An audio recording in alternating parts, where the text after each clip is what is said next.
All right, Emmanuel, good morning. All right, so good morning, everyone. I welcome every one of you so gladly to this training today. We are talking about work-life balance and professional development. How can work-life balance make a professional to be more balanced in life?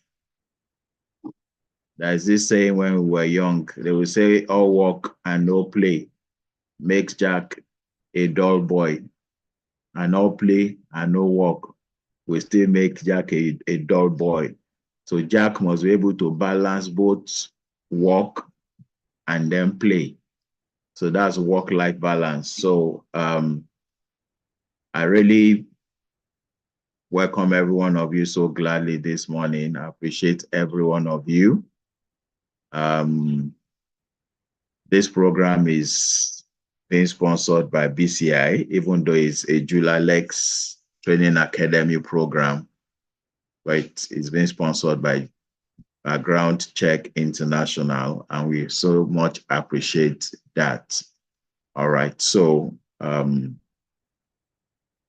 thank you all for joining and for joining on time. All right, thank you all. Okay, so the training is going to be as practical as possible. And in case you have any question as our facilitator will be going on, please feel free to just signify by raising your hand, and then your mic will be released and you can ask your question. Or you can actually do so by just putting it in the chat room there. At any junction, ask your question. Please note it's a training. It's not a video just playing. So a training is for the purpose of training. So please feel free to ask many questions as possible. Our facilitator today is somebody very, very special to me. So a training is for the purpose of training. So okay. Please feel. All right. I've known her for like 30 years of my life, and she is a facilitator at many events. She's a pharmacist by profession. But one of the trainings I've really enjoyed sitting under her when she took it, when she was talking about work-life balance. It's really made a lot of sense to me. It really resonated with me. So when the idea of coming up with work-life balance as a training came up again, I sorted for her, and she obliged us. So I'm so glad. Her name is Dr. Mrs. Olufunke Oyineye.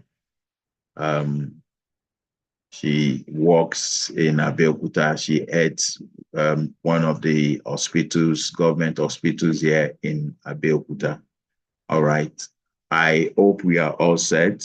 Please have your writing instrument and everything. And I will be handing over the platform to her now to start our presentation. So please, let's begin to welcome her.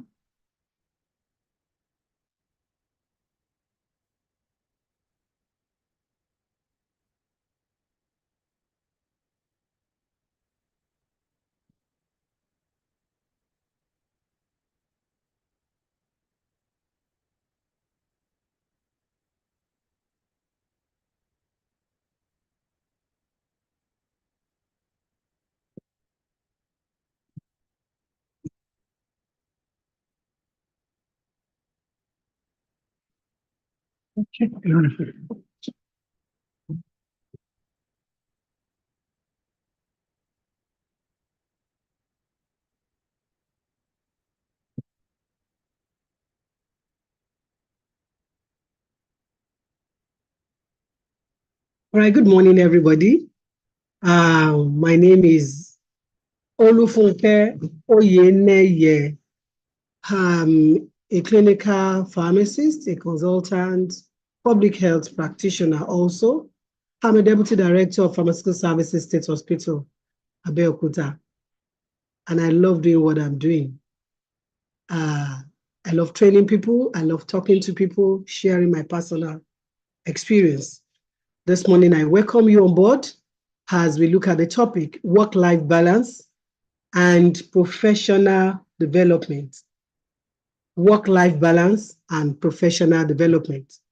I think it's good for you to know that I'm a professional and I've developed myself over the years from primary school, secondary school, after marriage, I still continued. I bagged my PhD in 2017. I just finished a 6-month course. This April started in October last year. I finished in April. And I'm commencing another one. It's interesting. It's just a life of learning until you die. You keep learning for you to be more effective.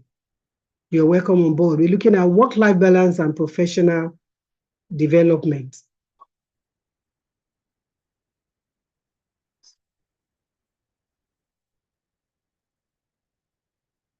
All right. I hope you can see my slide. Yeah. Balance is not something you find. It's something you create, according to Jana Kingsford. It's very important for you to know that if you're talking about balancing, it's not automatic. You can see the picture of those stones. For you to arrange these stones, except you are God, the master of the universe, it's difficult for you to arrange these sizes of stones in their different shapes and sizes. This depicts what our lives and the different aspects of our life, ranging from physical to emotional to social to career and all-wise. So it's important for us to know that balancing is something you have to create. You need to do something about it. According to Brian Tracy, says one quality of leaders and high achievers in every area seems to be a commitment to ongoing personal and professional development. This is saying that for you to be an achiever in life, for you to be a success in life, you need to look at every area of your life and you are committed to developing yourself both personally and professionally. And this morning, we're going to be looking at all these different aspects with a goal of becoming a success in life. I like to define my keywords. I look at balance. Balance is just bringing all things together to be equal. Like when we're in primary school, you see 1 + 1 is equal to 2. But sometimes it's not always equal to 2. 1 + 1 in the Bible, in marriage, is equal to 1. So there are different things that will explain what balancing is all about. So just get set to know all this. Work. What is work? Work is whatever you do, is an action, is an activity. So when you move from one point to the other, you are working. But then sometimes some people do some work and there's no gain. Of course, maybe I should just quickly tell you that there are different work. Yesterday, I was at a gathering and the HCS, that's the head of clinical service, seated right beside me. I was asking me, all these low-level staff, don't they have the ambition of becoming great in life and doing more things than just doing parties and wearing clothes and all that? I said, well, some of them are employed with primary school certificates, failed. And they have just decided that they cannot be, because there was one beautiful lady that came to talk and it was like, this person can be better. That was what we were thinking. But then she was unable to put in everything that will make her to move forward. So as far as she's concerned, she's okay with where she is. Professional development, this is very, very germane and important. You need to develop yourself professionally. I started my own professional development over 50 years ago. My parents started it for me by putting me in nursery and primary school, secondary school, university. And by the time I lost my parents, I decided to continue. Even after having some children and in marriage, I just told my husband, it is not yet over until it is over. And I continue. Professional development is a continuous thing which everybody, in fact, most professional bodies are now mandating. You have mandatory continuing education program, which will score you some points and you will be able to move from places to places. What is life? Life is just an interface. You are giving birth to and you are going to die one day. You also need to know this. And of course, how do you spend your life? What is your life all about? What do you spend your time of being here for? You are only going to be remembered by what you have done, either professionally or even in other aspects of life. The objective of this training, we have to look at the need for balancing, why we need to balance some equations in our lives, why we need to balance our work with our life. We also have to look at the knowledge of balancing. What exactly is balancing? And how do you go about it? Then the decision to balance have to be taken. How do you take the decision to balance it? Because it's one thing to know, is another thing to take, decision to balance. As a scientist, there's a theory we use. We call it information motivation, behavioral theory. We give you information and we motivate you so that you'll be able to behave in a particular way. And that's the theoretical background that I'm going to be using for this training. And then we look at professional development. I'm sure I have a lot of people in different profession. I may be biased talking about my profession as a health worker, but don't worry, I'll try as much as possible to bring to bear, as I'll be talking, I expect you to be thinking and be relating it to your personal profession that you are in now or which you intend to be in the future. And before we go too far, I'd like to have some questions of life from you, because life is very important in this matter. Majority of you are conversant with your work, and the reason why you go to work is because somebody has to pay you at the end of the month. If not, maybe you don't want to go to work, you rather stay at home if somebody can provide for your food, clothing, and shelter. However, life is an examination that we take every day. So who are you? As I'm asking this question, I want to stir some things up in you. And at the end of this presentation and training, I hope that you'll be able to answer this question and you'll be able to forge ahead in life and move forward from here. So who are you? When I'm asking who are you, I'm not talking of your name, but I'm talking of your personality. Who are you? Some people are pretentious. They are somebody in the home, somebody else in the workplace, somebody else in the church, or somebody else in other places. Sometimes some people look at me and they say, is it the same woman that we know? Because I wear so many caps and I do different things and so many things. So who are you? What are you good at? You need to know what you are good at. What you are good at is what will make you better in life. That is what you're supposed to, improve upon. There must be something. There is no bad person in life. That's my philosophy. They say, this child cannot move ahead in life. She's a dunce. He's a dunce. He's not academically sound. I bet you there is something so good and important in the life of that person that is here to be tapped. And that is the essence of this training. At the end of this training, we want to say what you must be able to diagnose yourself. Look at yourself and say, okay, this is exactly what I'm good at. And this I will continue to work on so that my life can be in balance. So what are you passionate about? What do you like doing? On getting here this morning, I was speaking with my senior friend, and they said, thank you for coming. I said, don't thank me. I'm passionate about training. I love it. I just enjoy doing it. I'm passionate about helping lives.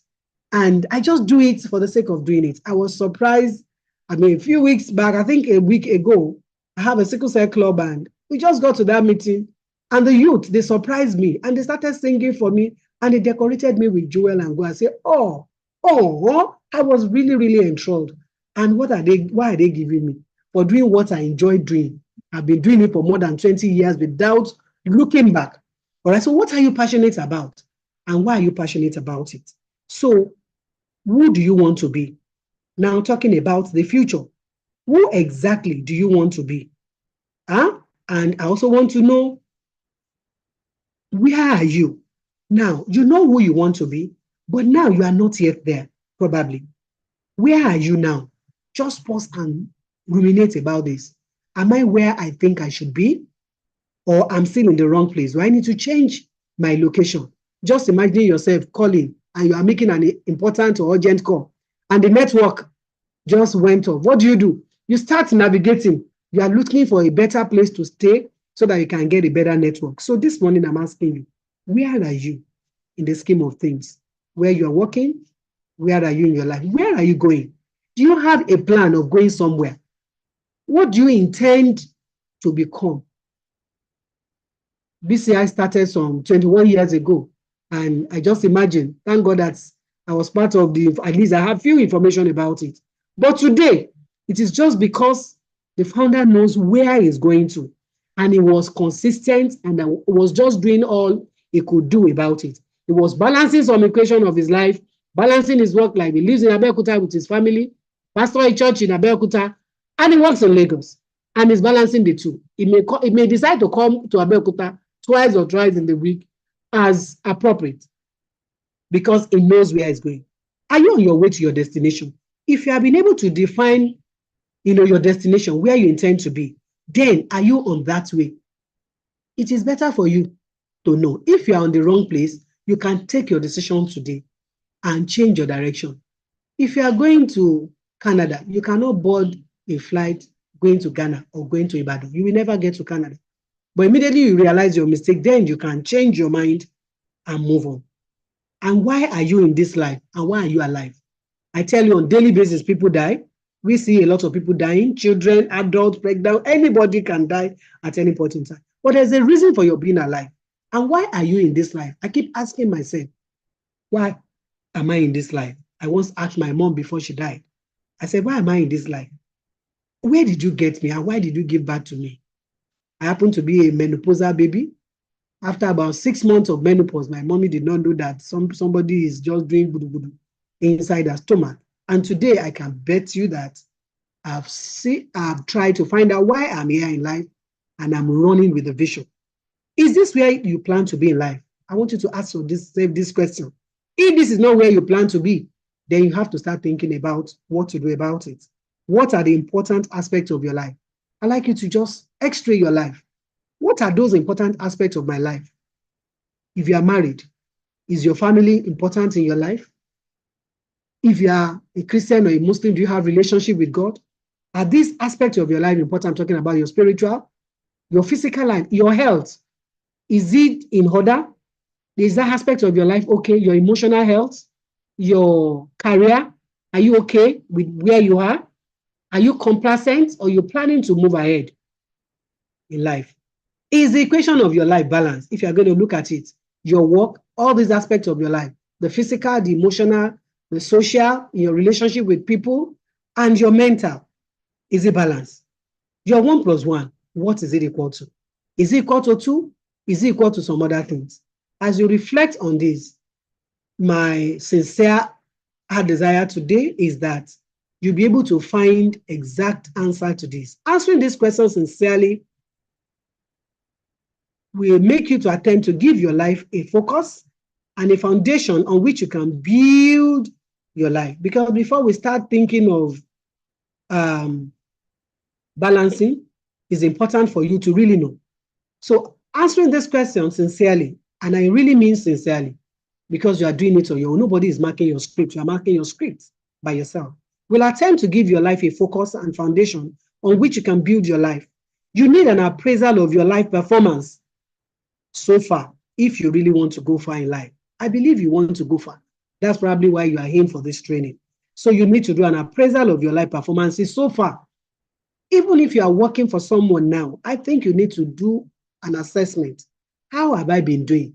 Annually, there's an appraisal performance evaluation which is being done on your life. You need to also do one for yourself if you really want to go far.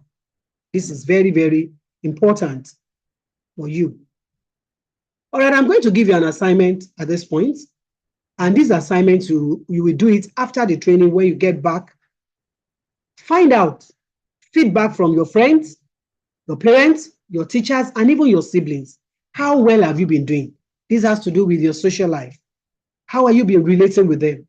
Your friends, what do you do with them?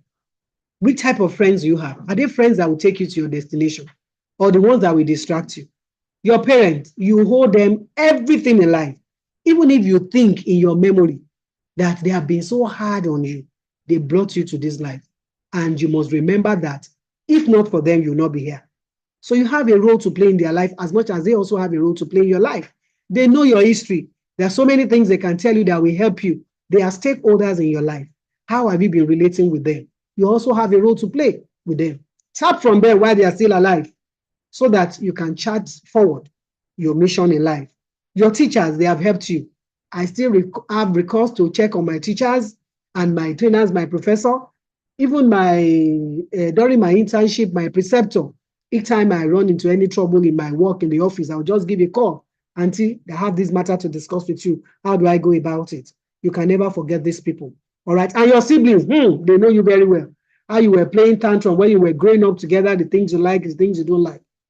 Get feedback from them and ask them as you have initially asked yourself who you are. Ask them who you are. Assess your relationship with other people, your colleague at work, older people and younger people, so that you will indeed know who you are, and this will help you in this assignment of balancing the equation of your life.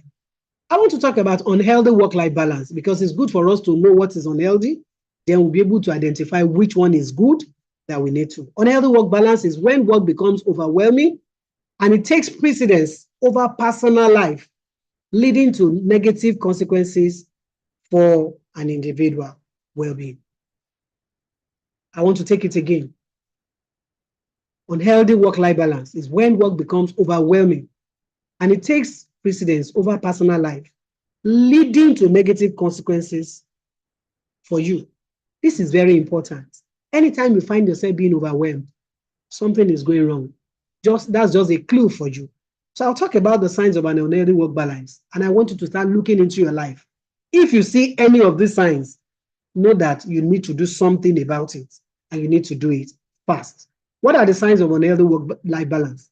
Constant overwork without holidays, rest, or relaxation. I'm sorry to announce to you, if they call you workaholic and you are happy, it's not good enough. All right? As you are doing your work diligently, you must, it's a matter of must. Since I have known this fact for more than 20 years, I can tell you that my holiday is always special. I have personal holidays when I go on leave, and they know in my office, once I'm on holiday, it's only one person that can access me. And I told the person, just send SMS, don't call me. If you do, I'm not going to pick it. I want to rest. I want to have my holiday. Of course, I have special holiday with my families. My children will just pack ourselves and my husband. We go for family holidays. It may just be a local place, maybe Ghana, it may be anywhere. And of course, I have special holiday with my husband as well, too. We always have this honeymoon again. It's always interesting. Going with your husband, just the two of you, just elope with yourself for some hours. Just go to a hotel and just go and break off all the troubles. One day, my husband just came home. I didn't know I was going through a lot of stress. Just said, oh, yeah, pack your bag. We are going somewhere now. I said, what is the time? It's about 7 o'clock. I said, okay. So we are coming back tomorrow. And he just drove me to one hotel. He said, the reason why we are here, I just want you and me. You have not had enough time with me. You have been so busy. Can you imagine? I said, okay, I agree. So we're just in the hotel. We're just gisting. We slept and we enjoyed us. In fact, it even helped me to losing my hair. You know, it's so interesting. You need all this for your life because it's going to help you. Rest is very important. If not for this presentation today, I should be on my bed. Saturday is my resting day. And I learned this from God. The Bible says on the 7th day, he rested after he had done all the work. And this is a principle that will always work for everyone. You must have a time to rest. If I miss it on Saturday, I will make sure that I make up for it before going into the next week. All right. The relaxation is very important. You must have a way of relaxation. Relaxation means so many things to so many people. Some people, relaxation means dancing. Some, it means going to a club. Some, it means so many things. But what we're saying is, at this point in time, you are not doing any serious academic or serious work that will engage your brain. You just want to relax. You may be watching a movie, you may be dancing, or you may be watching people dancing. You can go to watch football and all that. Just make sure that as you are going in your journey, you are relaxing. If all these things are not in your life, I'm sorry to announce to you, you have a poor work-life balance. Neglecting of personal life, hobbies, relationship, and leisure activities. Some people don't even have anything doing in their leisure. There's no leisure anyway. They work from morning till night. It's a sign of unhealthy work-life balance. They don't have good relationship, not even with their colleagues, not with their bosses, not with their subordinates, not with their family. I wonder what they want to achieve in life because they cannot achieve so much. Even their personal life is being neglected. If they manage to take their baths, they may even have some cuts, some all kind of manner of things, even on their physical body, and they don't have time to give attention to it. All in the name of I am busy. And I keep wondering, what are you busy at? Burnout. It could be physical. When you are physically burned out, there's no problem. You will sleep off, even if you are standing. Nature will ask you for that. And you may just be typing and you are just deleting all that you are typing. Then you know that there is problem. It could be mental burnout. And if you don't handle the mental burnout very well, you may end up in psychiatric hospital. You must be in charge of your emotions and feelings as well, so that you don't have emotional exhaustion. When you hear of suicide, I just wonder what happened. This person has some mental challenge and he did not give attention to it. And eventually he got exhausted and he decided to just take his life. That is the extent that unhealthy work-life balance will take anyone. Lack of self-care activities. Self-care activities are things you do on a daily basis to take care of yourself. You wake up in the morning, you take your bath, you eat, you wash your teeth, wash your clothes, dress up, sleep, exercise, and enjoy at least some time. You have about 24 hours. 6 to 8 hours is good for sleep. The remaining 12 hours, what do you do with it? 8 hours or 9 or a maximum. How many hours do you spend for work? There must be minimum of 30 minutes for exercise. And this does not have to be, you're just waiting for the 30 minutes all at once. You can just get up from your table and you just walk up and down. Or early in the morning, you just do some prayer work and you just move up and down. You can do some dancing, whatever you like doing. Exercise, just make sure that you are not stiff. You are not sitting down in one place, especially when you are working on the system. Sometimes you may just need to just scream and just shout, yeah! And you just release all the bottled up energy in you. Your leisure time, what do you do at your leisure time? It's a time to go and meditate. Just sit down when you are doing nothing. And they say, what are you doing? They say, I'm doing nothing. It's my leisure. So I use it anyhow I want. And you could use it to go and visit your friend. You can use it to do whatever you like to do. Is your own and you can maintain it. All right. Strained relationship with family, friends, and loved ones. By the time 2, 3, 4, 5 people are complaining about your relationship with them, it's time to check out yourself, whether there is problem or not. And I bet you there is a problem. Once you are having bruises with relationship, either with your parents, your brothers, your sister, your wife, in fact, anybody close to you will be the one to bear the brunt. You really need to look at that. So what is the impact of poor work-life balance? Poor work-life balance will lead to higher risk of burnout, fatigue, stress-related health issues. When you are stressed out, the best thing to do, there is no drug. I want to emphasize at this point, I'm a pharmacist. There is no anti-stress drug. The only effective anti-stress drug is to go and relax and sleep. Once you see that you are stressed, just shut down everything and take your sleep. Take your mind off what you are doing that is stressing you and do something else, and then you'll be better off. All right? It can also lead to working more hours, but you are being less productive. You are busy doing nothing. Busy doing nothing. You have an assignment to deliver, but because you are stressed, your mind is not focusing. You are not in charge. You can't think straight. And this, you need to know who you are. There's some of us, personally, I like working in the night. And it's simple because I'm a married woman. That's why I like working in the night. I would have put my children to sleep. My husband is asleep, so I'm the only one that have that night. So I can think of academic things. I can meditate. I can do all that. During the day, of course, I do all other things that I need to do. So you must know who you are. And when I work in the night, I discover that I achieve much more than during the day. So since I'm a night person, I try to sleep early. Sometimes I sleep as early as 6 p.m.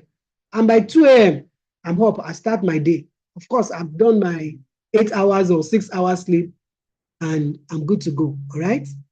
It also put you at high risk of stroke, anxiety, depression, and decline in your physical health could apply when you don't have a work-life balance. When the tension is so much on you, from office. You will get home and you're going to have some issues.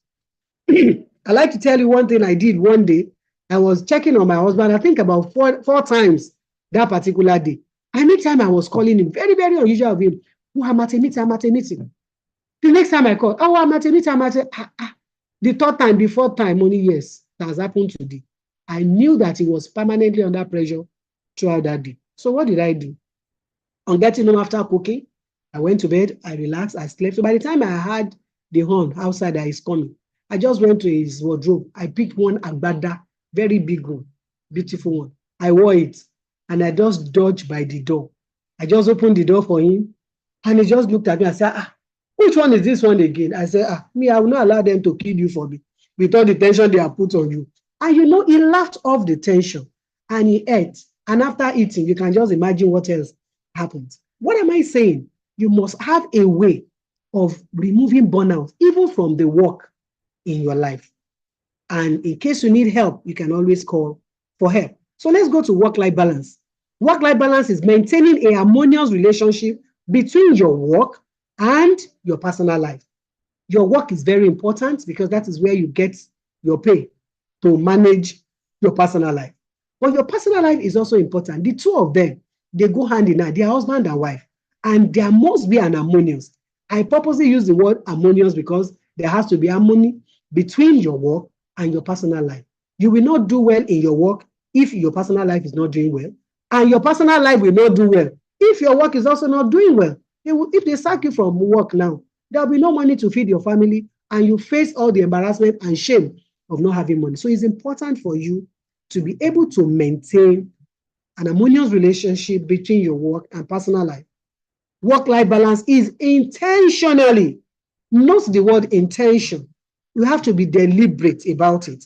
Managing your time and energy. You have the time, that's one of the resources you have, and energy to meet both professional and personal commitments while you are prioritizing your self-care and well-being. Everything has to work together in moderacy. Remember, we all have 24 hours. Remember, we all have energy. And this energy and time is what we are going to use to get the money you need and to actually live your life. You must prioritize your self-care and your well-being. If you are not well, then you are going to be in the hospital and you are useless.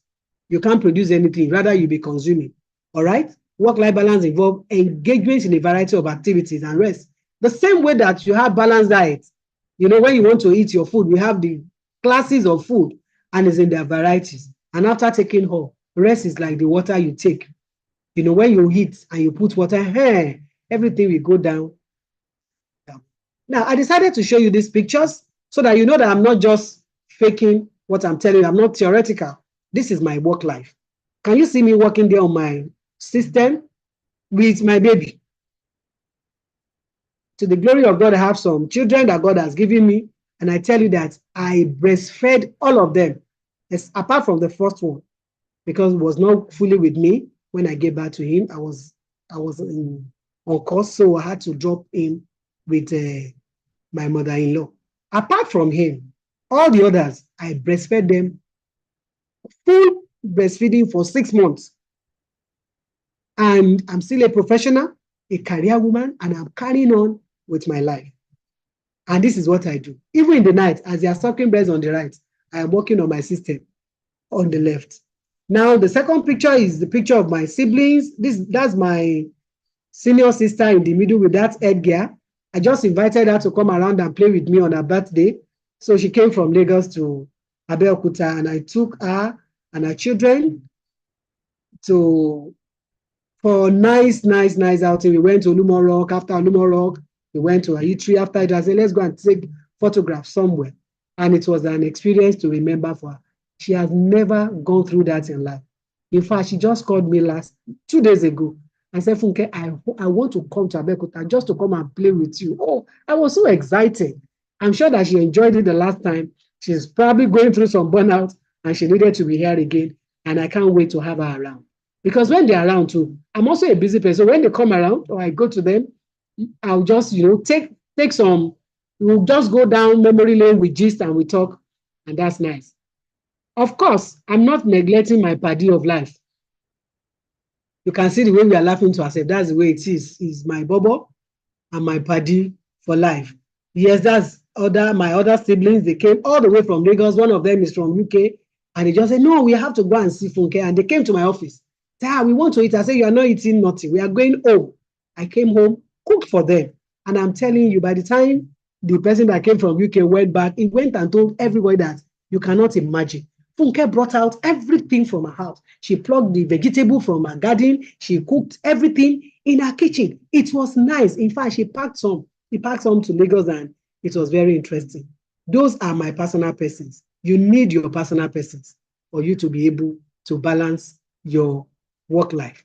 All right, resources that is needed for balancing. That's what I want to talk about now. The brain, this is very, very important. I want to tell you that for now, with researches, nobody, including all the people that have come to this life and they are dead, they did not completely utilize the capacity of the brain.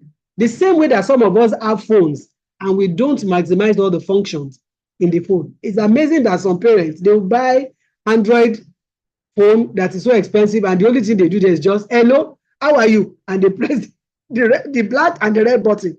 That's all. And that phone can do so many things. You can speak to the phone and the phone will type it for you, but they don't know how to use it. The same way, that is what we do with our brain. Your brain can still do some other things. So whatsoever you may think you are doing now, don't restrict yourself. Don't limit yourself. There is still more capacity in your brain. That is the way God has made it. All right? Then the body. Oh, your body. That is all you need to carry you about. Your body carries your brain. It carries everything that you need. You need to take care of this body. So how do you take care of your body?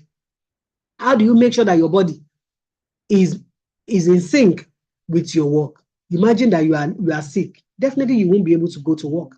You'll not be able to eat and so many things. So you need to take care of that body. How do you take care of your body? By eating good and appropriate diet. I'm using the word appropriate diet because for some of us that have some medical condition, there are some foods that you are restricted from eating. So take appropriate diet. Let it be balanced. Take fruits, vegetables, a lot of water. Water is the best drink you can have in life. Please take a lot of water as much as you can. It's very important for you. Do exercises. Exercises is very important. Have personal and environmental hygiene. This is very important. You have to change your underwears. You need to, bathe yourself thoroughly. Wash your mouth. You'll be wondering, why all this? They are basic and essential things that will make you. Have you ever, watched that is it close-up advert? You see that guy as he was just trying to speak to the lady and the smell in his mouth was pushing the lady off. And in fact, everything on that on the shelf was also running away for his bad breath. Take care of this body because this is the only place that you need it. At death, the body becomes useless. It's good for the grave. So take care of the body while you are still alive. Ensure that you do regularly, at least once in a year, do medical checkup to just ensure that nothing is wrong with you. Check your eyes to see that you are seeing well. Check your body, check all parts of your body. You can just take a stroll to the hospital and just do normal medical check once in a year. The people, what can you do without the people? Oh, everybody around you is important. You are not an island. Sometimes I wonder, why did God not just create one person in one place and we call it a state or a country? Well, we have a lot of people because we are social beings. The way human beings are, we are social beings. So you need to relate well with people. It is from these people that you get so many things. The people you will talk to, somebody you will get married to, somebody that will help you, the connections and everything. Even your customers are also people. So you must know how to relate well with them and balance it in such a way that you keep having your customers. Money. This is very, very important. You say, yes, that is the real thing that we are talking about. All right. You must know how to make money, how to multiply money, and how to manage money. This is very important. Some people can make a lot of money, but they waste it on things that are not necessary. You must be able to meet your basic need and, of course, keep some savings for future and unplanned occurrences. All of us, we know that we are going to get old one day. So you should start planning your retirement and keep saving for it. You can also invest your money to multiply it and make something good out of it. Don't waste your money doing things that you don't really need. Stop wanting everything in life. If wishes were were horses, even beggars will ride. Live within your means. Whatsoever you can accommodate now, accommodate that and ensure you are safe. If you cannot save, if you are earning 30,000, you cannot save 3,000 naira. Then when you start having 30 million, you won't be able to save 3 million. This is a principle that I've worked over the time. There's so many things that you can invest your money on, including shares, including, estate management, so many things. All right, time. Time is a resources that has been given to all of us equally, and nobody will be able to blame God for anything in life. Time is important. We all have 24 hours. The rich, the poor. The difference is how you manage your time. And these are the things you are going to be talking about. You have the 24 hours, sleep for between 6 to 8 hours. All the other things you want to do it within the remaining hours that you have. And make sure you are not wasting your time. Don't be distracted. When some people sit down like this to start analyzing what does not concern them, in fact, they will even fight over nonsense. Make use of your time and make sure your time counts. You cannot waste time. You are only going to be wasting yourself. So I want to talk about professional development. Professional development is gaining new skills through continuing education and career training after you have entered the workforce. I don't know if everyone listening to me, you are in a particular workforce or the other, or you're about to enter. Professional, okay, some of you are students. So professional development starts from your primary school. In fact, it starts from the cradle, right from the time you are inside your mother's womb. There are so many development that goes on, even though it's your parent that will be teaching you. I remember today, I'm a renowned interpreter and I never studied Yoruba in school. But my mother was a stark illiterate, but she teaches me so many proverbs in Yoruba and so many Yoruba that now when I'm speaking Yoruba, it's like I have PhD in Yoruba. That's a form of continuing education, which is also very, very important. All right. Career training. By the time you are facing a particular career, make sure that you are having continuous education training in that career by attending workshops, professional or industry conferences, obtaining a new certificate. And life is so good now. You have some free courses online. Just check out for which one is relevant to you and you take it up. It can be done personally. And that's what I do. I develop myself most of the time personally. And of course, sometimes your employer could offer it as in-house or they can even pay for it. So why do you need to be involved in professional development? It's open opportunities for career advancement. It assists you in honing your existing skills and learning new ones. It stands you out in a pool of applicants when we have so many people competing for one position. It is then you will know the reason why you have earned so many, certificates. I attended an interview, I think last week or so, about 2 weeks ago. And somebody heard about the interview and said, said by the time you brought out all your certificates, all the panel, they were stunned like, In fact, one of them commented and said, a woman with all this. I said, I'm not only a woman, I'm even married with children. So what are you talking about? I was so bold to even front. And they were wondering, how did I have the time to acquire all this? Showcase your enthusiasm about growth.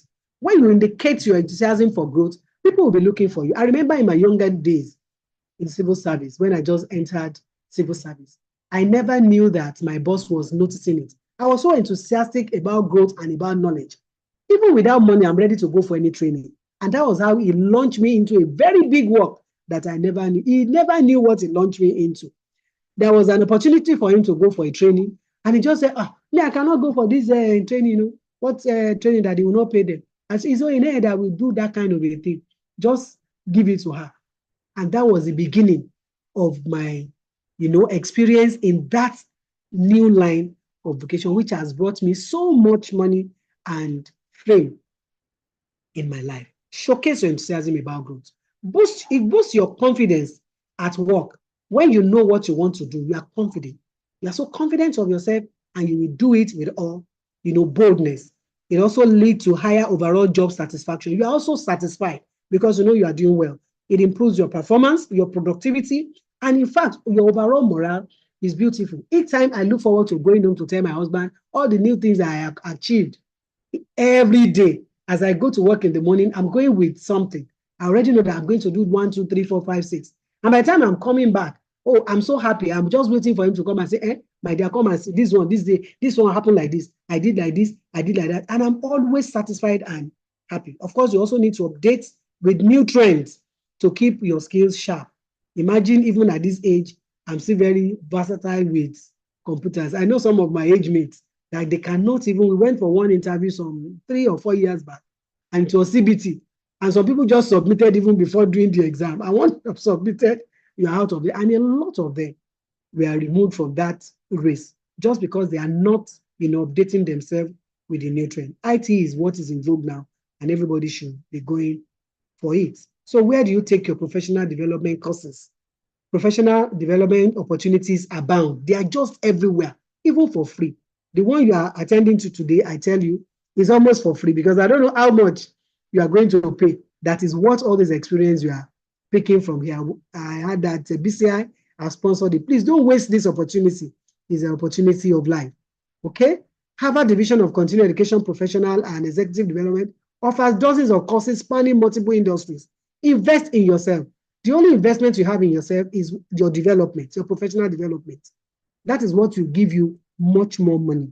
All right. You or your employer may pay for these opportunities. You have a listen also online. Just go online. You see a lot of free courses that are relevant to your work. And some of them, maybe they'll just ask you to pay for the certificate at the end of the course. I tell you, you can even decide to go for the course and don't get the certificate. But then if you have the money, you can also pay the certificate. But the knowledge you have is going to stand you out. Hunt for programs, workshops, seminars, mentorship program, and more within your industry. It's going to make you relevant. When they are talking about pharmacy in Ogun State, I lay bold. You cannot mention my name and 1, 2, 3, 4, 5 person will not know. And how did I achieve this? Over the years, I was making myself relevant. I was going for programs, workshops, seminars. I was also, showcasing even my skill, and that is helping. Personal development. I want to talk about this because, there's professional development, then personal development. If you don't develop yourself personally, it may be difficult for you to develop yourself professionally. So that's why I'm just going this way. All right. Personal development is any activity directed towards personal growth and self-improvement. We're talking about yourself, talking about your personal growth, we're talking about your self-improvement. It's also a process. It's important for you to know that personal development is a process in which persons reflect upon themselves. You sit down and you look at yourself. What can I do? What good can come out of this moment? Understand who you are. Accept what you discover about yourself. Learn and unlearn new set of values, attitudes, behavior, and thinking skills to reach your fullest potential as human beings. There is the depth of things that you can still do. You still have a lot of potential, which is waiting to explore. Explore all. Human development is influenced, I must tell you at this time, by heredity, environment, and maturation. What do I mean by this? Of course, there are some things you inherit. When I was talking about some traits that I have, sometimes I look back to my mom and I see that, oh, I hold this to my mom. I picked this one from my mom. And seeing some of my children too, I went to see one of them and he wrote some article and he said, Mommy, please help me cross-check this article. And I looked at myself, I said, Kai, this child has picked this for me. Because the way he wrote it, I was just wondering, how on earth is this child at this age able to know this? Of course, over the years, he picked it. He's there in his gene and is exploring it, and I encourage him. The environment. If you are not in a learning environment, you have to create one for yourself. It's very important. There are some environments that are very toxic to learning. They don't want you to go and learn, just be working and working and working. But you can create a good environment for yourself where you can develop yourself and you start maturation, a step at a time and you are moving. Psychosocial development includes social interaction with other people, your emotions, your attitude, your self-identity. You must know who you are. That is why I asked those questions that I asked earlier on. Your personality and your belief. You must believe in smart work, hard work.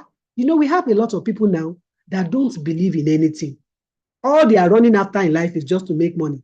They thought money is all about everything. I tell you, money is not everything in life. I have seen where money does not make sense, where money is nothing. So you must know this. Have out your values and your belief. The areas of personal development, we have the physical development. This focuses on individual's health. I've talked about this. Your physical fitness, do a little exercise all the time, and your overall well-being. You need to be well. If something is wrong with you, talk to somebody. So if you are not well, you are not well. It is not well when it is not well. So say, how are you? It is well. Tell them it is not well in this area and try to balance it. Okay, if you're having issues and challenge with your boss in the office, go and speak to him. Oga, this is the problem I'm having. And for all you care to know, he may help you out. Mental development is also important. It encompasses knowledge acquisition, which is what we are doing today. Critical thinking skills. You know, I've stirred up your thinking capacity. Now, I've asked you to ask yourself some of the questions. I want you to think about all those questions. Problem-solving capabilities. When you have some problems, do you cry about problems? Problems are meant to be solved.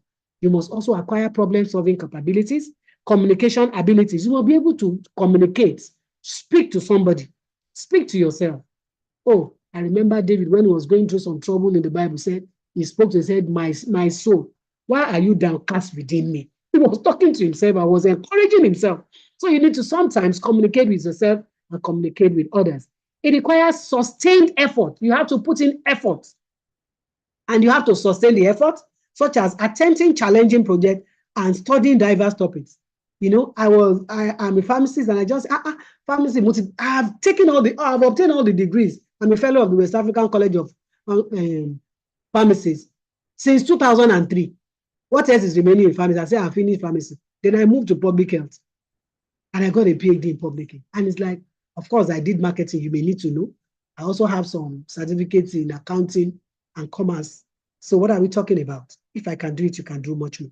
Emotional development concentrates on the individual's sense of self-worth and understanding of situations. You must have a sense of self-worth. You are worth more than what you think. Okay? You are wonderfully and beautifully made by the Creator. So you must have a self-worth. If anybody is telling you that you don't, in fact, is a dance, is this, is that, just tell them, I am not all that you are saying. I have something in me that you don't yet know. By the time I'm fully blown, you will see it. You know, just look at a balloon. When hair is not yet blown into a balloon, it's so flaccid. But by the time you blow hair into it, you can see how beautiful the balloon can be. And that's who you are. And understanding of situation, you must have understanding of situation that's surrounding you so that you'll be able to, you know, make the best of the situation. There was once a story I had. Somebody went to a particular village and he saw everybody not wearing shoes. Look at these people. They are not wearing shoes. Oh my shoe. And here somebody got and said, wow, this is a marketing opportunity here. Let me just go and bring shoes and start selling. Understand the situation and think of something positive you're going to bring out of that situation. It can involve attending counseling sessions if you need help, or simply gaining perspective from talking with others.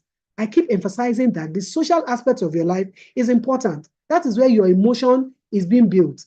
All right. That is why you need to get a wife by the time you get to, and some people are even married and single anyway, because they felt that they can do all things by themselves and for themselves alone. And most times they fail. Social development involves focuses on improving your ability to connect with others. Don't be a dodondawa. That's what I call it in Yoruba. You are only for yourself and you are so withdrawn from anybody. Anybody that is withdrawn, you have a psychiatric problem, I tell you. You must have somebody you are relating with, even if it's only one person. Yes, I don't keep too many friends, but once in a while I ask my children, so who do you know as my friend? And they will mention the right person. I don't have too many, but the few that I have, they are good friends that I've been keeping for long, and it's a win-win situation for us. Build relationship. They are emotional banks that is going to help you. Build relationship. Somebody will refer somebody to you. Somebody will tell somebody that you can do this, you can do that, and effectively communicate your thoughts and your ideas to the appropriate people who can actually help you. That is social development. Spiritual development focuses on nurturing your spiritual well-being and connecting with your inner selves. I tell you, we are spiritual beings. All right? And it involves activities that bring you peace, clarity, and a sense of purpose with God and eternity. Whether you like it or not, God is real. Whether you like it or not, eternity is real. And whether you like it or not, you need to connect with your maker. And this is very important for you to move forward in life. I would like to talk about life skills. You cannot go through life without skills. It's very important. Life skills are psychosocial competencies and interpersonal skills that help people make informed decisions. Before you take any decision, you must be informed. Remember, my theory is information, motivation, and behavioral. You must be able to solve problems, think critically and creatively, communicate effectively, build healthy relationships, empathize with others, and cope with and manage their lives in health. The skills are actually divided into three: the thinking skills, which includes critical and creative thinking, problem solving, decision making; personal skills, which is self-awareness and self-management. You must be able to manage yourself, the way you dress, the way you carry yourself, your charisma is very important. Your aura, as you are moving, as you're talking, people should be able to recognize what you're doing. Your self-awareness, you must be aware that, oh, this is where I am and this is what I'm doing. All right, those are personal skills and interpersonal skills. Your communication skills. Speak well. Let your speech be seasoned with salt so that the people that are listening to you, they can hear you well. They can make sense from what you're saying. Think before you speak. Think before you talk. Empathy, cooperation with others, those are interpersonal skills. Your relationship with people. This is very important. In that picture, you can see the life skill talks about communication and collaboration, thinking and creativity, stress management, accepting criticism. This is very important. Some people don't like criticism, but I tell you, I love criticism. Sometimes I call my subordinate, I say, all of you come here, come and assess me. How have I been doing? Am I doing well in this area? Am I doing well in that area? Don't deceive me. I'll call them one by one. And I get feedback. I ask for my children also. Ask for my husband. So how am I doing in this area? Am I doing well? This helped me so that when they criticize me, then I can work on those issues and I can improve. Interpersonal relationship is also extremely important. Extremely important. Problem solving and decision making, empathy and sympathy. I want to emphasize this. Empathy is you put yourself in the shoe of others before you act. Can I do this thing? If this thing happens to me, what will I do? Then sympathy is that something has happened to somebody. You just have sympathy of that person. Bring out your emotion and at least, just assist that person. Don't add insult upon their injury. Self-awareness and self-management. It's very important that all these life skills, you have it because it's going to help you. So personal development in the workplace, how can you achieve this? You need to be an active listener. When you are listening to your boss or to your subordinate or your colleague, listen actively. Hear what they are saying. It's not that they are talking to you and you are pressing your phone. At the end of the day, you don't know what they have said. Say, I know what you are saying. You don't know what they are saying. Just listen well, and if possible, double check what they are saying. Work well with others. This is very important in your workplace. Be committed to and passionate about your job. It's very important. It is when you are committed that your boss will see it and you can earn promotion. When you are passionate, you are happy. By the time you are going to work in the morning, you are happy, and you need happiness. Your place of work should be where you are happy all the time. Believe in yourself. Adapt to changes. Be truthful. Be honest. What you can do, you do. Don't cut corners. Hard work pays. And when you are honest, definitely you are going to get the reward. Organize your time, manage your time, your work and materials, work through challenging situations. Of course, there will always be one challenge or the other in life. And as they are coming, just walk through them. The one that you need to give a seat, give them a chair and say, challenge, sit down, I'll come back to you. The one that you need to attend to immediately, just attend to those ones immediately. Organize yourself and organize the issues of life that you are going through. This is very, very important. All right. What are the gains of work-life balance and professional development? Good health. If you're able to balance your work well with your personal life and professional life, definitely you have good health. You have reduced stress. You don't have to kill yourself. You are not the master of the universe. You cannot finish everything in one day. It's not possible. Anytime I have deadlines, I'm always having so many deadlines. I'll just keep them on the shelf. Oh yeah, which one is today? Come out. Let me attend to you. After that one, I picked the next one. As I'm working, my husband, so yesterday night, I was so busy. He came back and said, I'm hungry. I said, you this man, can you not just go and help me? Just go to the kitchen. I've cooked the soup already before you came now. Just to make the amala so that it will be hot. He just went in and slept on the bed. I was just pressing phone. I said, okay, let me just balance my life. So I went to the kitchen, and in less than how many minutes, I'm done with the amala. I said, my dear, your food is ready. Go and eat and let me continue my work. So he ate his food. He was happy, at least, and I continued my work. That is balance. Do I need to start fighting and say, hey, I will now spend 30 minutes? Shey, you cannot know that I want to do something and do this. So you have to make sure that you are balancing all, and you must reduce your stress. It takes lesser time to achieve the goal than to talk. All right. Enhance productivity. When you are balancing your life, your productivity is going to be enhanced because you have time management. You are on top of your game and you are able to manage your time. You have increased job satisfaction. You are able to satisfy yourself. You too, you'll be happy as we are going. I mean, each time I'm driving out of the hospital, I'm always very happy. And as I'm getting to the gates, then I'll just switch my brain to home. So what am I bringing out from the freezer? What are we having for lunch? Do I need to buy something and all that? And that has helped me over the years. And people will be asking me, how are you even coping? I said, I'm coping now because I don't have any problem. I enjoy every bit of everything that I'm doing. I'm not looking at it from the point of view of it's stressful. Remove your eyes from it. Just enjoy it as you are doing it. And then you won't have any problem. It improves your mental health and you have better relationship if you are able to balance all. You become an all-round success in life. You have hope of a good future. And you also have assurance of a place in heaven because your spiritual life is also balanced. So what are the barriers? What are the things that will stop your work-life balance and your professional development? Number one is yourself. You yourself. So you need to just look inward as I'm talking to you and say, me, yes, you are the enemy of yourself. Before you look at that witch that is opposite your house, look at yourself. It is your belief. If you believe that you can do all things through Christ that strengthens, you can do it. Anything you believe that you can do it. And that is the way, because God has made us like that. Once we take our decision, then we move. Unbelief and short-sightedness, sometimes we don't know so much. And we don't believe so many. Say, what am I going to gain in this? I don't even need it, Ojare. I don't think I need it. It has happened to me before. When I have the instinct of going back to school, I say, at what age? All some of my children are in the university, so me too, I'll go back to school. I said, well, I don't need it, Jare. I'm already on level 15 or 16 before I even finish the PhD. I don't even need it for my promotion. Until God told me that, see, we need that PhD for your promotion. I tell you today, that certificate is commanding money for me. If I was so short-sighted earlier on, but by the time I was able to see further, I saw that I needed it and I went for it and I got it. Of course, deceit and ignorance. Stop deceiving yourself. You know who you are. You know your capability. Don't wait for somebody to tell you. Ignorance is not an excuse in law.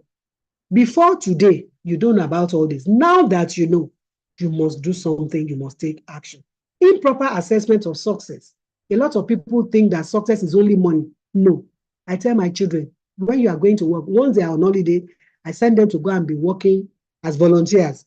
I said, the experience we are going to acquire there is worth more than money. One of them, during their break, sent him to one agency as volunteer. Do you know that by the time he got there, just write application that you don't want money. You just want to come and assist them. By the time he worked for them for 1 month, 2 months, the overall head said, please allocate money for this boy. We are enjoying him. And today, he is making money from that unit because he knows so many people there. He knows the operation. He gets some job. I will just take it there. And in less than a few minutes, he gets the work done. That is proper assessment of success. Success is not only money. It's about so many things, and you need to know all that. And finally, no plan. If you are not planning to succeed, then you already have a failure plan. So just know that. And all these that I mentioned, you see that you are the only architect of this. You are the one that will either have plan or no plan. You are the one that will assess yourself. You are the one that can deceive yourself. You are the one that will have your short-sightedness, and it's all by yourself. So what decision do you need to make? Maybe you're asking me now, so can I experience work-life balance? Yes, you can. How, you're asking me? Just decide to take the prescribed action.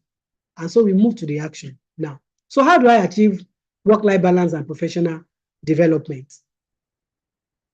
Check in with your inner compass and your results. You know yourself more than I know you. So you need to, first of all, assess yourself. Go back to those questions I asked earlier on and check yourself. What do I want to achieve? Who I am? Where am I? Where am I going to? Then be intentional and creative to recalibrate your expectation and reset your work-life balance. Before now, maybe you have just been doing it anyhow and haphazardly. Now you know and you can rearrange. Plan ahead. You need to combine work activities with leisure, with social or fitness activities. Embrace the way your brain works. You can work in short focus bursts, block out distractions. If you know that TV is going to distract you, remove your TV from your house. If you know that your phone is going to, my phone is always permanently on silence because it's a serious, because of my work, so many calls will come in from morning till night, 24 hours. So I permanently put it on silence. So at interval, I will check and I'll just span through who is important, who is not important. The ones that are urgent and important, I attend to. The ones that are not important, I'll just keep them in view until I'm ready to attend to them. Take time off to nourish your well-being. If you are sick, take few days off. Take some personal time to attend to yourself. All right? Vacation, take vacation. And if you are bereaved, don't assume that you are a superstar, you can handle it. Please take some time off to mourn whoever you have lost. Sometimes you may think that you are strong, is emotional and is sentimental, and you may need to do something about it. Set blocks of time for different tasks. This is important. Arrange. This is what I'm going to do between this time and this time. By the time you start, you may not be achieving everything at a go, but with time, you'll get used to it. As I am now, I have my waking time. Even if I use sleeping tablets, at that time, my alarm will just wake me up and I'll just be up and I'll do it. I may finish and go back to sleep, but I'll wake up in the morning, I'll pray and talk to God, then I may decide to go back. Designate a time to check and respond to SMS. That's what I told you that I'm doing. The necessary meetings to take and do mentally intensive work. You should know when you're active. I'm more active at night for mental work. So I do most of my mental work at night. Use technology to help you unplug. Thank God for the technology that you have now. You can set alarms. You can do so many things. I was thinking of typing something. I just said, I can just speak these things now to a phone and the phone will type it. So sharp. I was just saying it is faster for me to do that. You know, sometimes I want to type a long message to somebody and I don't have time. Maybe I'm driving. I'll just put it on record and I'll just be saying what I'm saying there. And I'll just press the next button and the message has gone. Okay, so use technology to help you unplug and it's going to help you. Use an app to block distracting websites, all right, and block work tools after working hours. Sometimes when I'm done with work, just shut down your system. Shut down physical system and mental system that I am done with the hospital. I want to go and rest. Refresh by going out for lunch. Sometimes you may need to just go out for lunch, enjoy lunch with your co-workers and just make sure that you are making life interesting for yourself. Practice mindfulness. Mindfulness is you are meditating, you are thinking, you are being mindful. Your mind is full of a particular thing. Meditation makes you become more in tune with your emotions and physical sensation. Then you will know when to take a break. Each time I see that, I'll just look at my face in the mirror when I'm driving. Hi, I said, this face is looking tense. I'm going home to sleep. Even if I have meeting with anybody, I said, no, this is a time to sleep and I'll just go and sleep. Find something you love outside of work to engage you at your leisure. This is also very, very important. Reconsider work that makes you yearn for balance. Peradventure, you are thinking now that, the work I'm doing, I don't think is balancing my life. You may need to reconsider it. You may change the work you do, or you change the way you are doing it. Sometimes it's not the work that is the problem. It is the way you do it. So, and by the time you sit back and you think outside the box, you may get a faster way of getting it done. And I've tried those things and it has worked for me. Communicate with your manager in case you're having problem with your boss. If the assignment the person is giving you, I remember sometimes ago I was working with one oga, and that oga does not believe in finishing your, if he gives you assignment, he wants you to take hours to finish it because is not, is one of these old school. So when I discovered that that is his method, once he gives me an assignment, I'll get it done in just a couple of minutes. So I will keep the original one. I will not go. I will just be gisting and be playing so that you have an impression that spending so long a time on an assignment. You see, you need to understand the people that are around you and what they are doing. If they want you to spend longer time, so I will spend my longer time doing some other things. So by the time I have stayed for 1 hour, I say, hey, I will take it to him, say, hey, this one is good. So I said that was his problem. And I was able to manage my boss. And of course, when you want to achieve work-life balance and personal development, start small and then start growing. Rome was not built in a day. Just start from somewhere. Start from the one you can handle, and then you can start growing. All right, in conclusion, you need to take action, and that action need to start today. Thank you, and thank you.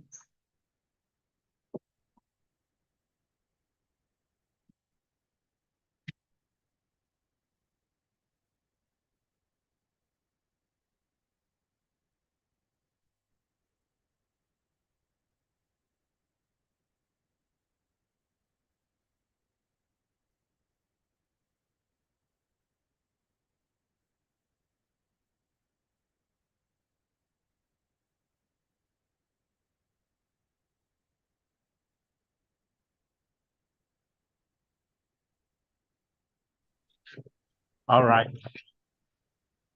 I hope we have learned one or two things. It's time for us to ask questions.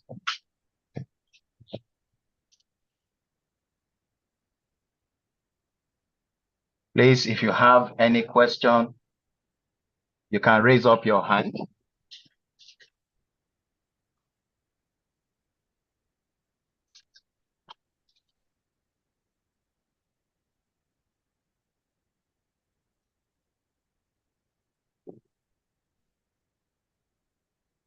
All right, so thank you so much, Dr. Funke Oyeneye. This is so insightful. Thank you so much. All right, I think there's one question in the chat room here. Kike Lomo asked, who or what controls or initiate work balance? Employee or employer? Be it good or bad work-life balance? Did you get that, man? Yes, I do. I said it earlier on that work-life balance is going to be initiated by you. First of all, you are the one that has the work life. It is about your life. It's just that we are segmenting your life. The period you spend at work is still your life. It's just that you are using your life to make money. So it's in your hand. So if your employer decides to give you the balance, fine. But it's about you yourself.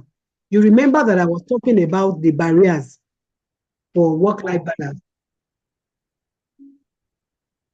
The barriers, the number one barrier is you yourself. So if you think that you need to balance your, nobody is going to do it for you. You are the one that will balance it. If you need the help of your boss or your colleague or your friends or your parent, then you can go and meet them. That's sorry, boss, this is what I have to do. Like, I need to balance today. I had to beg my husband this one. I said, please, all I just needed to do, I've warmed my soup in the kitchen. I have soaked this tapioca for you. In case you want tapioca, you want pap, please just help me with that pap. When I'm back after this training, I'll come and give you whatever. They say, you are going to take me out. I said, no problem. Anything you want. Just give me this 1.5 hours. Let me just go and do this presentation. And I'm back because Saturday is our resting day and it is for myself and him. Say, I'm stealing your dad, but I'll pay you back. So you are the one to work out the balance. But if you need the help of your employer, then you may. Like some employer could decide to train you. Good luck to you. But if you are working in a place that nobody is ready to train, then you train yourself. By the time you train yourself and you are extremely good, they are still going to pay for it. I can bet you. All right. All right. Thank you so much, Ma. Is there any other person asking any question? Yes, I think there's another question in the chat box. How do we Okay. balance our work life as a young professional that needs to work for lengthy hours outside work hours? Yeah, you are talking to me because I'm like the head of my institution in the pharmacy department. I'm the head, overall head, and I also work with the hospital management team. And my boss, you must carry me along on every matter. But then I still have some side work that I do, like presenting. For this presentation now, I need to set some time apart. Since the beginning of this month, I've been having outside engagement back to back, and it requires time. So how do I manage it? How do I balance it? I plan ahead. Planning is very essential.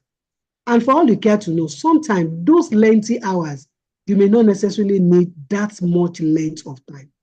And in cases where you really need length of time, it doesn't have to be straight up length of times. You can just introduce some breaks in between so that you refresh your brain and you continue. I have discovered over time that some work that will take me 5 days, 10 days, when I refresh myself and I go back, I find out that I spend lesser number of time, lesser number of hours getting, and I wonder, what happened?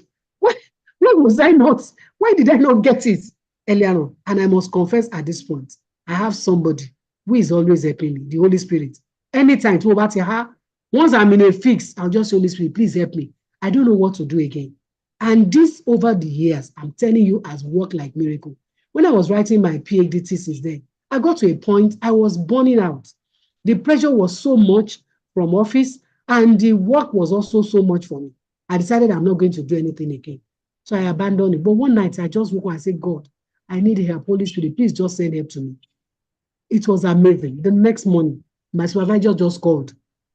I said, what happened? I've not been seeing you online. I never knew the man was watching me online. I said, sir, I'm tired. I said, don't be tired. And he encouraged me and sent some materials that I needed for the work. And this just gave me one something just flashed through my mind. And that was how I picked up. And in lesser time, I was able to achieve what I needed to achieve. So when you have lengthy hours for work outside your normal working hours, just cross-check again. It's either you need help. In fact, most of the time you need help. Some people you can farm it out. You can farm some things out, okay? So that the only thing I do are the things that is only my brain that can do it as a professional. There are some little things that, I don't need to do.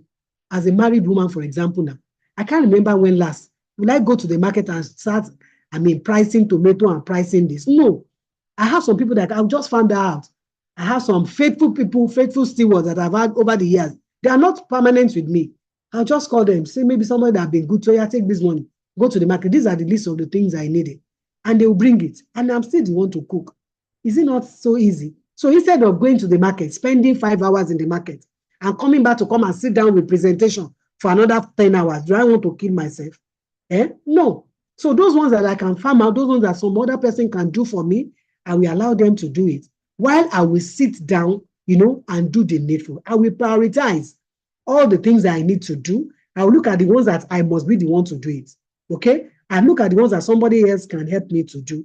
And like that, it's going to help you a lot. But in between, you must also be resting and relaxing and be doing exercise. For all you care to know, it may be in the process of, maybe walking down or, strolling, that an idea will just come to you. It may be while you are relaxing and you are looking at nature. One time I was looking at a bird perching on a tree, and I just look at the color of that bird and was like, Kai, God is awesome. How did God decorate a bird just like this? And I saw the combination of the color. I was just imagining that if I'm an artist, imagine looking at nature, you will have inspiration and you will start doing what you have to do in little time, instead of say cracking your head to see what and what you need to do. I hope I've been able to answer that question. All right, let me check if there are any questions. Do you have any question? Please avail yourself of this opportunity of having a professional that have been in it for well over 30 years. I can't see any question again.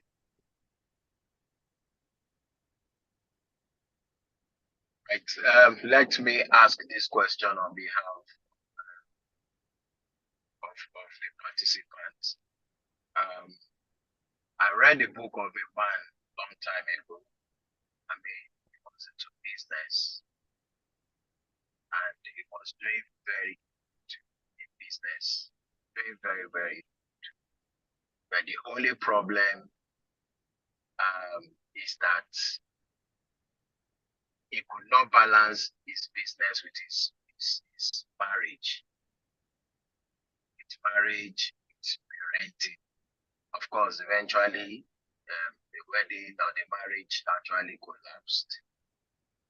And a long time when the man grew and was regretting that he gave himself so much to the business and he lost his wife and lost the children.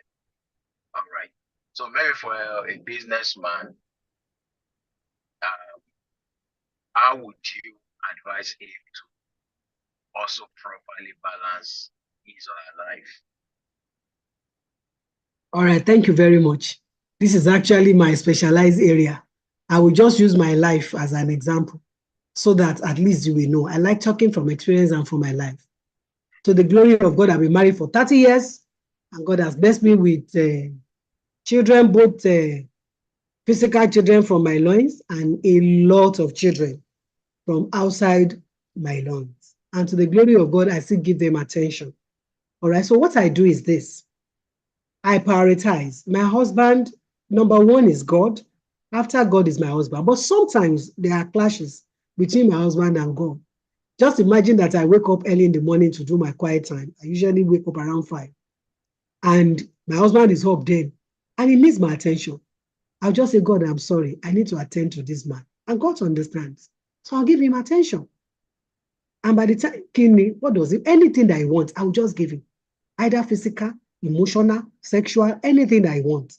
Even if it's, I told you as I was preparing, I was working. I remember when I was doing my PhD, hey, one of my child just came and said, Mommy, when will you stop opening this computer? Because my computer is always on.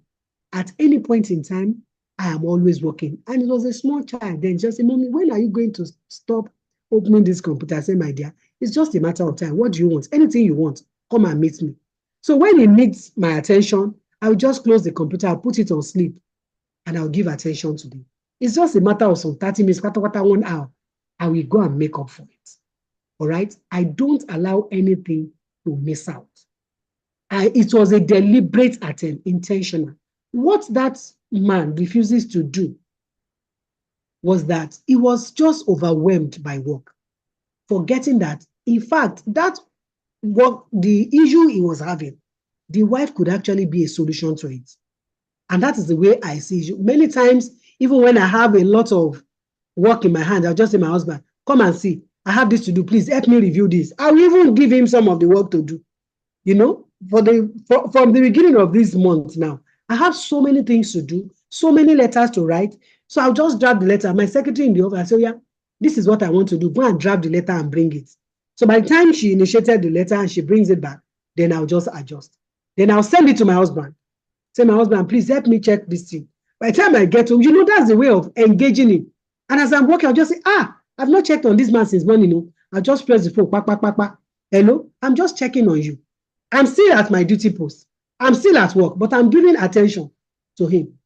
As I'm driving out in the morning, I'll just tell the person sitting beside, please, just get that phone for me. Check Mrs. So on the phone. I put it on speaker. Hello, I'm just checking on you. I wanted to tell you this thing. When I get home in the night, I'll tell you. I'm trying to connect, you know, multitasking and achieving all. And of course, deliberately. What marriage entails is not only that you are just there for sex. No. You must be able to meet up with the emotional demands. You must also be able, as a woman, you will cook. Oh, I will cook and I cook very well. Sometimes I don't even eat. Like yesterday now, I went out for a presentation somewhere and they gave me food. And I was full before I got home. I did not eat anything, but I still have to cook for my husband. So I'll go to the kitchen, just came back in the night and say, where's my food? I say, you brought one. I say, I don't want that. It is your food that I want. So I went to the kitchen. I had to go and cook. So like that, you understand that I have some other work to do. But then I am deliberately giving time and attention.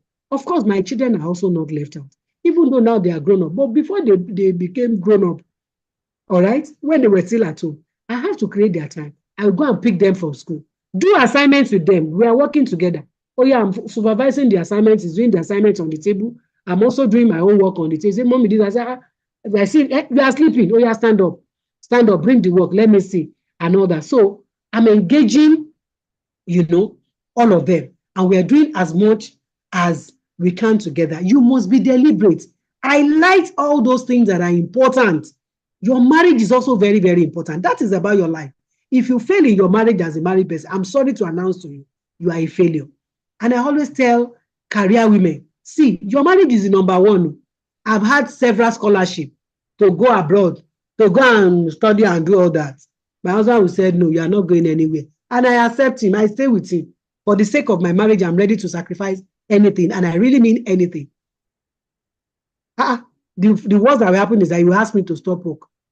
If I stop working, maybe I'll be at home now. And you'll be feeding me. But then I did not stop work and I'm still able to cope. So I'll just do what I can do, and we understand, and you communicate.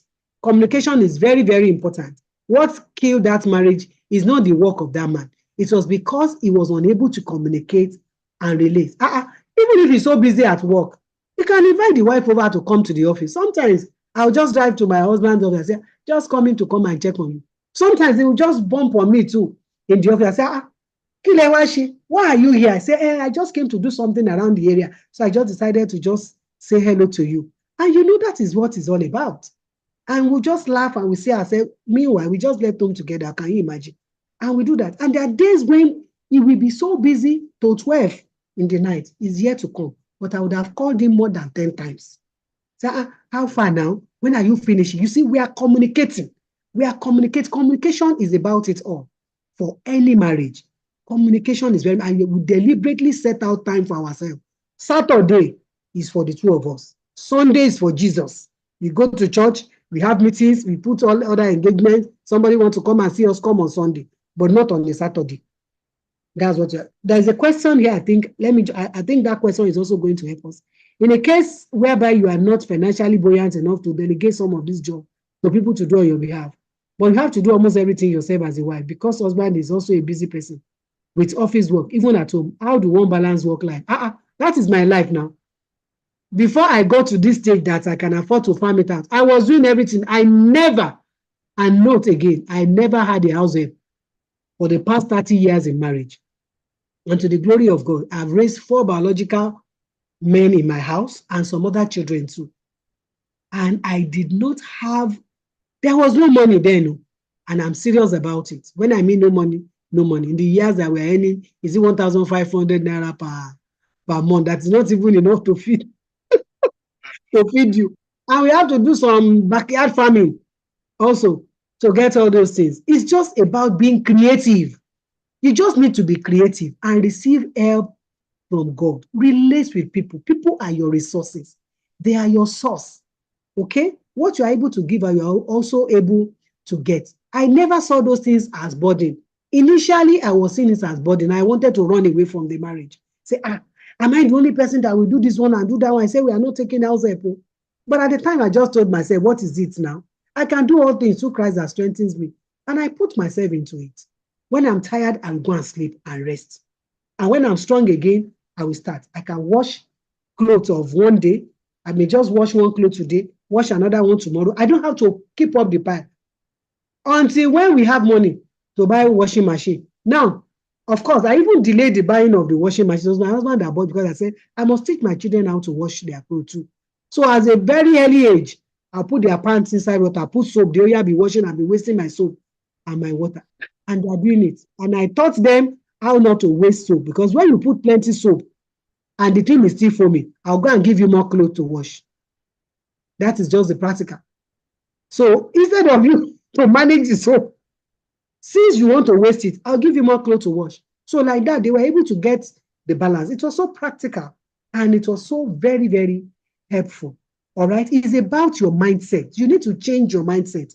Don't ever think that there is nothing that has come to you that has never come to some other people in the past. And they coped. And I'm telling you, I am still a professional, even at those times. At those times, I still get pregnant. I carry my stomach up and down. No vehicle. I will travel. There was a day I traveled about three states, from Ogun State to Lagos State to Ibadan for presentation one day with public transport. And I was still able to make it. I woke up very early. I just planned my schedule and I was able to meet up with all the challenges I had to meet up that day. By the time I came back home that night, I was like, how did I achieve, this thing without a car? So it is your mindset. I believe I can do it because the Bible says I can do all things through Christ that strengthens me. I receive my strength from the Holy Spirit. I receive my strength from God. If I have so much to do, I say, God, look at all the things I have to do. How do I go about it? And for all you care to know, sometimes one help will just come. One day, somebody just knocked the door and say, Mommy, what can I help you to do? Money, what you can help me to do? I said, I was still doing like, I don't know, because the person is Shemo. I was reluctant. He just said, don't you have clothes to wash? I said, I do. He just carried all the laundry basket and washed. And immediately it was before I could say, Jack Robinson, let me prepare food for you. The person disappeared and left. That is God. Sometimes I'm coming back from call duty in the hospital. I'm so tired. I say, Kai, I long to eat amala and efo. And God will just go and prepare somebody that will cook amala and efo. I just got to Olomori roundabout and somebody called, hello, Machete Daily. I say, I'm not yet at home. Say, are the children at home? I said, they should be at home. By now, they should have been back from school. Just imagine, I just got home. And the amala with efo was waiting for me. I invite you to Jesus. I'm telling you, the Holy Spirit has been helping me for this past years. I gave my life in 1987, and this has been the source of my help. Thank you very much. I don't know if there are other questions. Thank you so much, Dr. Renee. I know we have some students here. Maybe you want to ask your questions also. How do you balance your academics with other activities? I want the students to ask their questions.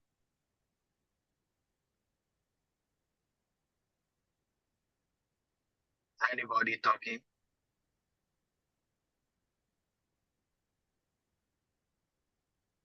All right, maybe while you are thinking about it, I'm particular about the young people here.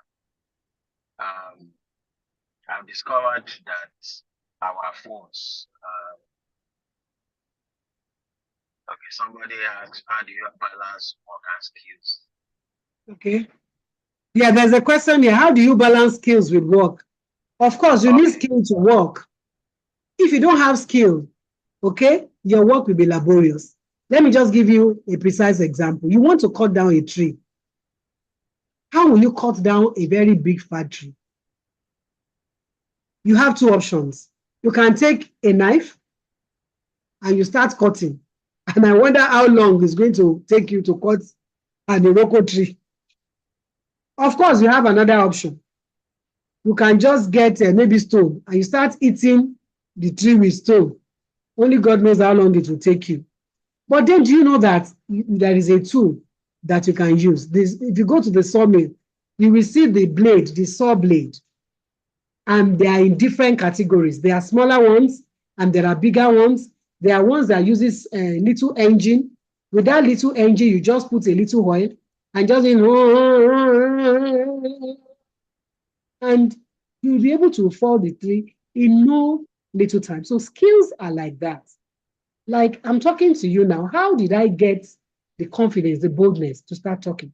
I'm telling you, I acquired the skills over time. The first time I ever had public speaking, I never knew it was public speaking.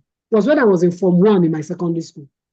I remember that it was a public school I attended in Lagos anyway. And I was just selected by grace to go and watch a film. I remember the film very well, Ajani Ogun. That particular year, that was in 1982 or 83. And by the time we came, I think we were about 5 of us. By the time we came back, our principal requested that somebody must come and present that film, the summary, to the whole school. And unfortunately, the selection fell on me. I wanted to die that day. Because our principal, oh my God, you must not speak Yoruba. You have to speak English.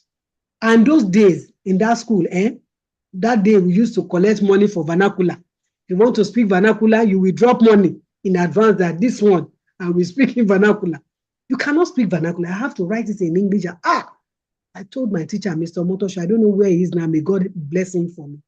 He said, Ola, you can do it. That was my maiden name, Elizabeth Ola. You can do it. He encouraged me. And he said I should go and write it. So I wrote. After writing, he went through it, corrected it, and said, yeah, this is good. So how do I present? I say, I cannot face the crowd. That was my very first time of facing the crowd. I said, you can face the crowd. And he gave me a technique. That is the skill.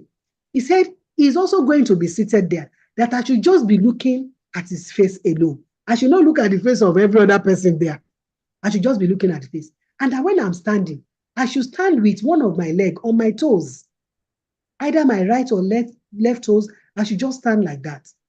You know, it was when I grew up and I was acquiring knowledge that I realized that those things he told me to do were to help me not to focus on the crowd, which will give me, you know, some panics that I was deliberate. So by the time I stood out there, I was just looking out for him in the crowd. So immediately my eyes got engaged with his eyes. My mind just did kule. And I started reading the script.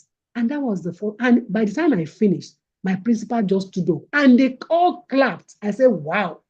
And he came to me. I said, yes, I told you you can do it. I needed that encouragement. And that was how I started. I never knew then that that was the beginning. So that is acquisition of skills. And over time, since that time, I am bold and I can speak anywhere. That thing was in me, but I never knew until it was fanned into flame. I could have remained shy for life. And nobody is shy. That's the truth. You can actually learn it. Skill is about learning and acquiring it. You can do everything and anything, provided you engage your mind. Your mindset is what will tell you that you cannot do it.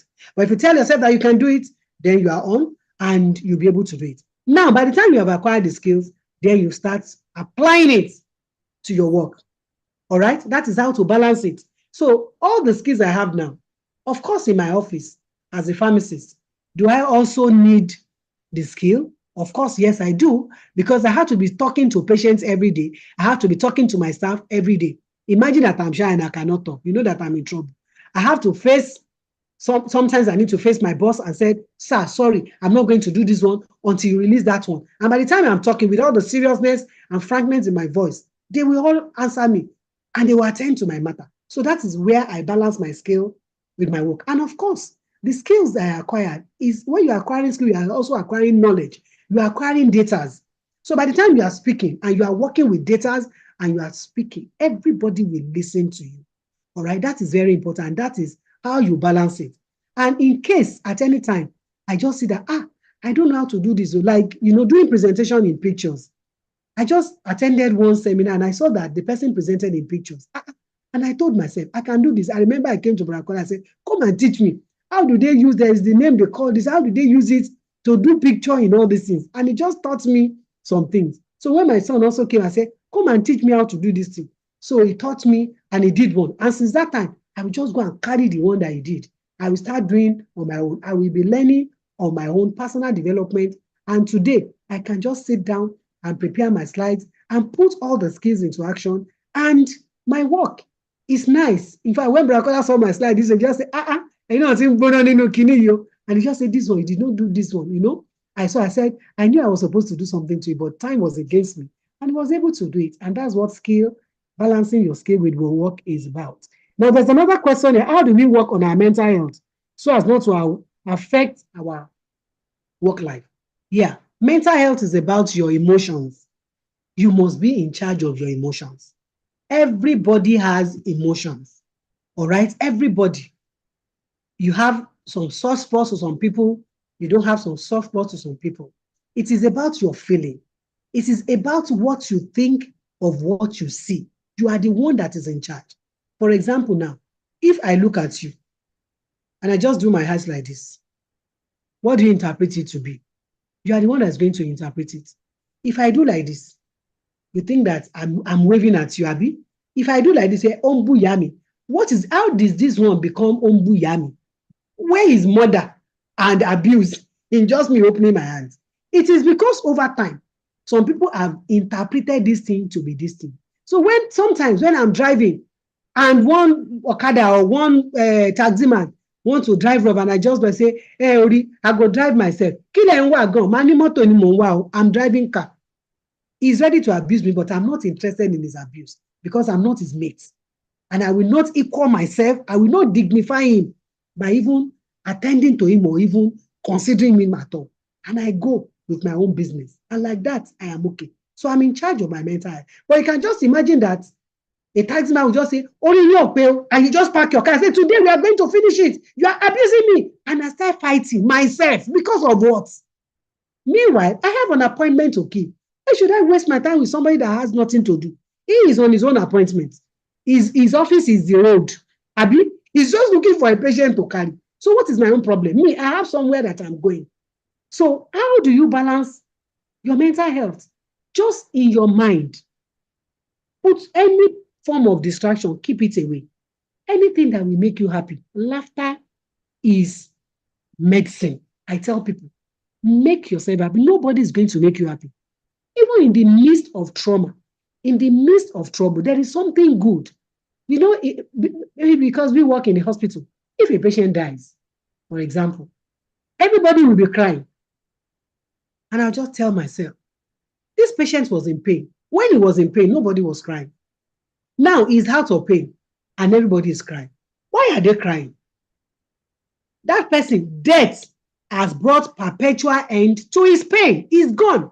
And the reality is that he will die. And even we that we are crying for him, we are going to die also. So I will rather see the beauty of end of pain in that situation. Yes, there are other issues beyond death. But the truth is, death is going to come at some time to some other people at different times. So we should be ready for her. So mental is just our emotions and we must be in charge. How do you be in charge? You control it. You just tell yourself what will make you feel good. The external influences are bringing in different things to you, but just put them there. How did we cope? I want to put this question to all of you. On May 29 last year, the fuel price went so much up. From how much to how much till today? Excuse me, how did we cope? What happened? Everybody adjusted. Adjustment is the word. So how you need to work on your mental health is to adjust. Oh, maybe somebody is doing something bad to you. Just tell yourself, that person, well, just leave him, Daddy. That's the best he can do. I always give people reasons why they should do something bad to me. And I forgive them in advance. One day I just called my husband and said, see, everything you are going to do for me in life, I forgive you in advance. I have already forgiven you in advance. So there's rarely anything you want to do. So it's my mindset. It's about me. But I could also decide to be picking offense. And each time you decide to pick an offense with your boss, with your subordinate, with your parents, with everybody, you will keep on picking offenses as if you are picking grapes and apples. And it is your own mind that will be troubled. Those people will be enjoying themselves. You are the one that is troubling yourself for nothing. So this is how you can balance your mental health. Mental health is another matter for another day. I'm sure the time we have will not allow me to go so much deep, but just be in charge of your mental health. Tell yourself it's your mindset and you are in charge, all right? And in case you find out that you are not in charge, please seek for help. Seek counsel. You can see a psychologist. You can just talk to somebody and you'll be helped, all right? Yeah, another question is here. Well done, ma. Please, how do you know when your work-life balance is offbeat or abnormal? Of course, I gave you the signs now. By the time you are neglecting yourself, by the time you are neglecting the social life. Now, for any life, let me just make it simple. There is a physical life. That is your own physical life and your health. The way you look, everything about you. There is a social life, which is very important according to WHO definition of good health. Social life is your relationship with others. Every other person in your life, your parents, your friends, your enemies, everybody, every other person. Okay? Then your mental life, that is emotion, your emotional life. How do you relate with people? Do you disagree with people by fighting? You can disagree with people without any fighting. Abi, you know what you want to do. And just be quiet and you still achieve your goal. All right. This is very, very important for you. As much as possible, your happiness is in your hand. Make sure that you are making yourself happy, even if they want you to be sad. So by the time you see that all these things, the slides I presented on the signs of unhealthy or poor work-life balance, you see it there. That by the time you are seeing that you're having strained relationship with people, it can be your parents. Say, my parent is this, my brother is this, my sister is this, you are going off balance. By the time you see that even you yourself, you are not enjoying yourself, then something is wrong with you, you are going off balance. You need to sit down and re-strategize. Try to address the matter. Is it your office? Is it the environment? Is it somebody that has done something that is annoying you? And that is why you are being reactive. I was handling somebody not long ago. And what is the problem? The person was just being nasty to his friend, and the friend complained. And I called, I said, what is the problem? By the time we finished the diagnosis, somebody offended her. She had not forgiven that person. The matter was still there. So she was taking it out on this his friend that is close by. It was somebody else that offended her. But because she was unable to resolve it, she was taking it out. That's transfer. So I said, this is transferred aggression. And she realized it. And she went and made amends. And that was just it. All right? I love studying and I wish to acquire more degrees and up to my PhD level. But my home and work life has taken over. How do I go about it? All right? Now, your home is very, very important and your work is very, very important. The grace is there for you to do. I acquired my PhD after marriage and while my children were still going to school. All right? It requires a lot of sacrifice from your hand. But please, I want to beg you, if you are not ready for it, just wait. I don't know how old your children are now, you know yourself. If you know that you are not able to cope with the 3, if you are not strong enough to cope with the 3, just take your time. By the time your children are grown, I don't know what age are your children now, you can still acquire your degree. And of course, you can also do those degrees online at your own pace. There are some degrees, if they are using 4 years, you can decide to spend 6 years. You just go at your own pace, ensuring that nobody is suffering. This is very, very important. If you are married, you need to also discuss with your husband. If he's ready, then all of you are good to go. Because it's not only, once you are married, I'm sorry, you are no longer single. It is you and your husband and your children. Nobody must suffer. So you have to call a meeting, House of Assembly. So all of you come, you children of Oyeneye, mommy want to go and do this. Father, children, everybody is there. How do you think we can cope? And we'll see if we can cope, then we'll start. If not, you just wait until when the time is right for you to go into it. That's how to do it, because I don't know you, I don't know your temper, I don't know how strong you are to handle it, but it's doable. Then also go and ask God for help. Help is available from God at all times. All right? Ma, you said you've been married for 30 years and can sacrifice anything for your marriage. Please, ma, how can you handle an husband that doesn't want you to work? That's why the qualification certificate you have. And it talks about business without having a substantial amount. Yes. You will have to drop whatever you have for your marriage. That is the only thing. You don't have a choice. I'm just telling you. Keep your qualification and your certificate. It's not saying that you should not get engaged now. It's just talking about business. And you are talking about substantial amount. And I wonder what that substantial amount is about. Now, you are taking me to economics now. Most times, you know the way we do business and our belief, our mindset about business. It is only in this part of the world, in this South, that I see that somebody will go and rent a shop. He will pay for 1 year rent. And there'll be no money to stock the shop. Meanwhile, do you really need a shop for you to start a business? I say no. Sometimes you don't need a shop. You also need to know yourself. There are some people, they cannot sell products because they don't know how to get their money back. In fact, they even be the one to run the business by themselves. Like, I like ice cream. If not that I'm growing a bit older now and I need to stop. God forbid that my husband will open a business and I'm selling ice cream and shawarma. I will be the one to finish that business. You can just say, Shebi is the only one I'm taking. And by the time I take 1 liter ice cream every day, I want one shawarma every day. You can imagine how much money will be left. So it's important for you to know yourself and sit down and discuss. For all you care to know, you may not even need a kobo to start a business. I have a friend. His business was collapsed and he was like, where am I going to start from? He went into a retreat. And you know what happened? One company just came to town and they were just looking for somebody to be their distributor. And they had want to hire the warehouse. All they needed was just one person that would just be available. That was how he got into business. Today, he's a magnet in that business. He's the only sole distributor of it. So many examples abound. You don't need to be the one to put down all the money.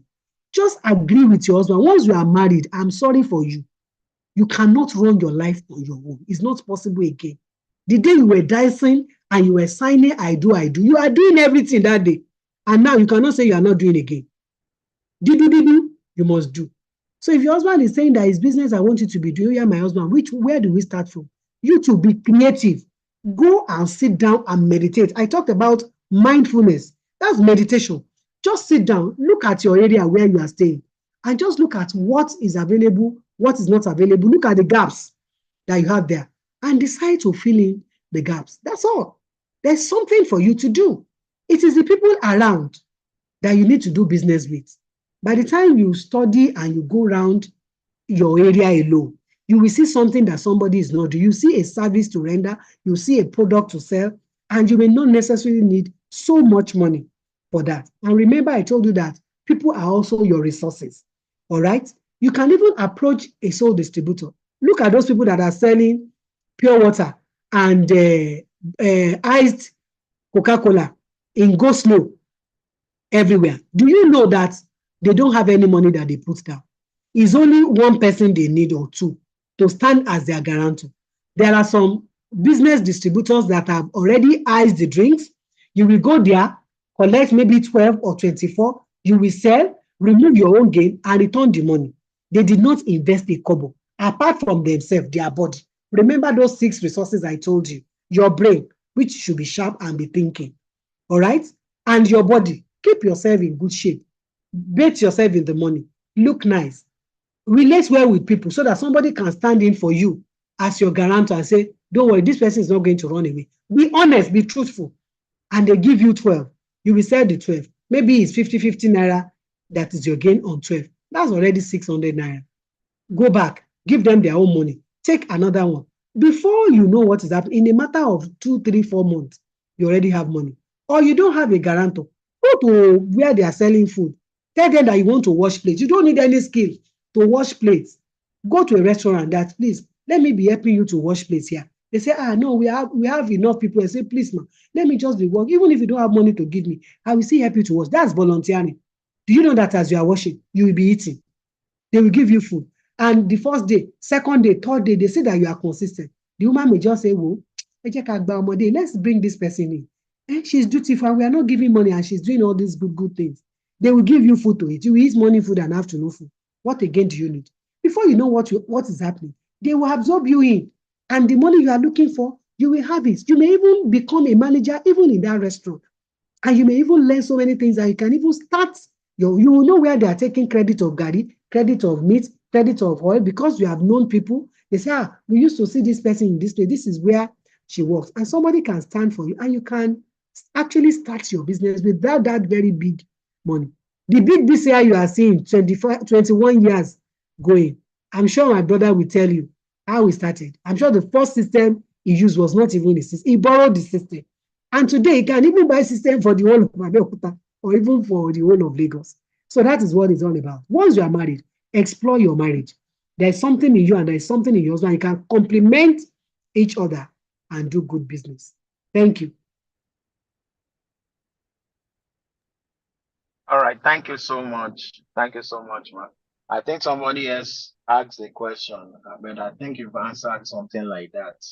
Okay. Does work-life balance apply to entrepreneur who is just starting a business venture that is demanding? Demand. There will always be one thing or the other that is demanding. Now that demand, who is demanding? Is it the business that is demanding your time or what? See, the basic principle is that you must balance the two.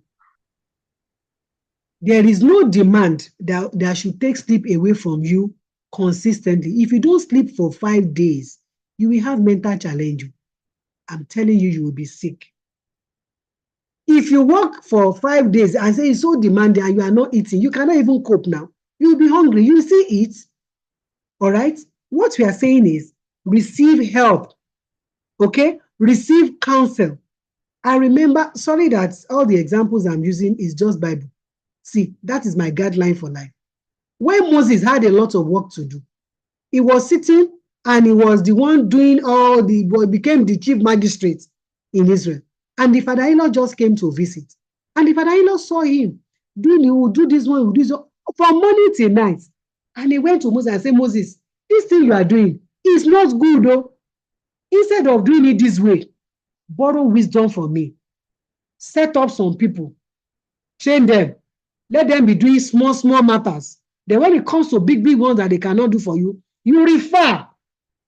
It's a very simple principle that will work any day of the time. You cannot be the CEO, even as you are starting. When you start small. You have one office. You will be the one to sweep the office. Abi, you will clean your table. You will sit down and do your work. If it's only phone you have, you don't have a system yet, you can still work on your phone. You can still go and do the business in business center. And as you grow, all the demands will be met. So you don't start so big. If you start so big, you will crash. Just start small. That's the final instruction in my conclusion. Start small and start today. All those demands, and you begin to receive help. Some of you, you have phones, you don't even know how to get help from the phone. You have so many things that you can learn from the phone, even in the type of business you are doing. Is entrepreneurial. There are some things you can even sell on your phone. There are so many things you can do. And you can also stay under mentorship. Go and meet people that have gone that way before. You can never stand as an island and achieve the best in life. It's not done. Okay? But if you are able to receive help, I keep emphasizing the word help. The help can be spiritual. The help can be from people that have gone this way before you. The help can be from your parents. It can be from your brothers and sisters, your siblings. It can be from your mentor. You must have somebody over your life in that business. I told you of my preceptor for over how many years now? Since 1996? 96 years. I've been with her. If I have any challenge, I will still go back and say, hey, Joma, how do I do this? When it's demanding, I will go and meet him. And that is very important. So that's how to meet up your work-life balance with all those demands. For all you care to know, some of those things that are demanding your attention, they may not be necessary. Just prioritize. Itemize everything according to priority. Which one is the most important, the more important, the less important, the ones that you can even ignore. Ignore those ones that you can ignore. Take the most important. For all you care, by the time you do the most important, you may find out that those less important are not even useful again. You understand? It's just like you are hungry and you are thirsty. Okay? And somebody gives you, let's say, yogurt. You know that, or even Coca-Cola. You just take, or take any drink. And it's while you are waiting for the rice to get ready. That drink will first of all say to you, you'll be cool. Or you take water. It will still do something to your stomach. You can just take fruit and it will still at least pipe down until the real food is ready. Okay? Now, please, what are the most effective ways to measure the success and impact of our work-life balance effort? Yes. You remember I told you of your compass and your results. You must set out what you want to achieve. You must have a goal and you must write it down. You must see the vision and write it down so that you can run with your vision. You just don't wake up in the morning and just say, this is what I want to do. There is a long-term goal that you want to achieve, and there's a short-term goal. Identify all of them. Put dates as appropriate. Don't put something that is realistic. Okay? Set realistic, smart goals that you can achieve within a time. All right? And by the time you do all that, then you can measure your success. All right? And the impact, what do you want to achieve? I want you to go back to that first question. I remember one of my sons, when he was in GSS 3, going to SS1, they used to do reading tests for them in school. And he said, Mommy, it's science I want to do. I said, no problem, go and do science. I bought all the textbooks, but they will do the reading test the first 2 weeks. So when he came back with the results, of course, he passed. But as far as I am concerned, it was an average pass. I said, no, I don't see you as a science student, even though you are very intelligent. But I see that you are more artistic. Science will need you to believe what you don't believe. And you always query everything. I'm not sure you'll be a good science student.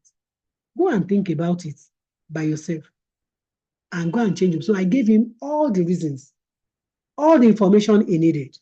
And I said, yeah, go and pick your choice. At the end of the day, he changed his mind. I'm telling you, he is the topmost in his class, in his set, because he was able to go to the area of his strength. Okay? And he made up his mind that this is what I want to do. I also have another one. Was it not in December? 3 months to WAEC. He changed his mind that he's no longer doing science. He's going to read law. So he had to go back to art class. And on his own volition. After a little counseling, he made up his mind, collected notes, and made photocopies of the notes. He read them, and he was going to his juniors to learn 1 or 2 things that he does not know. He went to some of his teachers. This is what I want to do. So he wrote WAEC with science, and of course, NECO with art. And he made everything. So I am telling you again that you can still achieve all that you want to achieve, but you need to set a goal for yourself. If you don't plan to succeed, you are going to fail. So put it down. In the next so time period, I will be able to do this. So start working towards it. Assess yourself when it's just about time. How far have I gone? Oh, I have not been able to meet up to 100%, but it's 50%. That means that goal was not realistic for that period. So continue, set another 50% time for it, and definitely you will achieve success. And then you can impact. To measure your impact is, okay, so what am I able to achieve? For example, if you're an entrepreneur and you want to be selling, let's say you want to be selling rice in your area, and you have saw that somebody is not selling rice. Of course, you're not going to start by importing 1 trailer of rice. You probably start with maybe 1/4 of a bag or 1/8 of a bag. And in 1 week, you're able to sell 1/8 of a bag because people are just getting to know you. Abi, the fact that you're able to sell at all is indicative of the fact that, yes, you can do this business. And you keep monitoring. You keep accessing yourself and to see how well you are doing. Then you move on. Then you see that, some people prefer, like I have a friend who is into gas business. And he just said that he saw that some people need gas, but they cannot come and fill the gas. So he decided to be going home to fill their gases for them. So he will just go to their house, pick their cylinder at a token and fill the gas. So those who are needing come to the gas station. So he's doing mobile gas filling, and that's just it.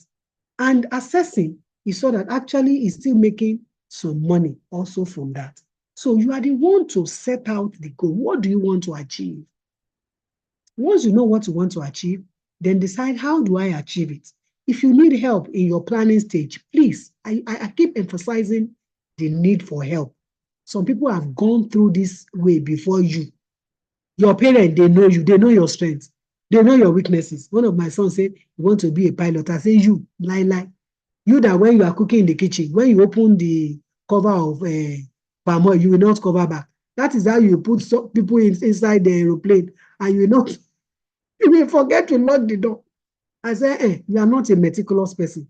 That is not the place for you. Your parents have information about you. Your siblings, your mentor, they will fan it into flame. They will teach you what you need to know and to be able to balance. And then you start measuring your success. It's very important. That is monitoring and evaluation. It's very important. See how far you are going, whether you are doing well or not. Thank you.